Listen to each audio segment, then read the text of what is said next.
தங்கிட்ட இருக்கிற ஒரு பேட் ஹேபிட்டை சேஞ்ச் பண்ணுறதுக்கு பதிலாக அடுத்தவங்க மேலே பழி போடுறாங்க பார்த்தீங்களா.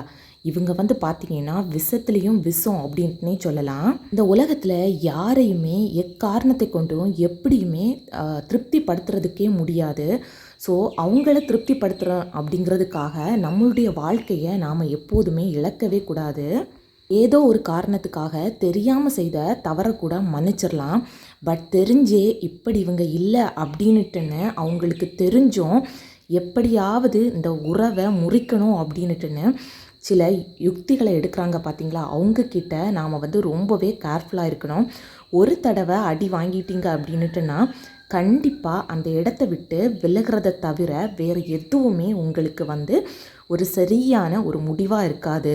எப்போதுமே இந்த மாதிரியான விஷக்கிருமிகள்கிட்ட இருந்து எப்போதுமே சேஃபாக வச்சுக்கணும் அப்படின்ட்டுனா நீங்களாகவே ஒதுங்கிடுங்க.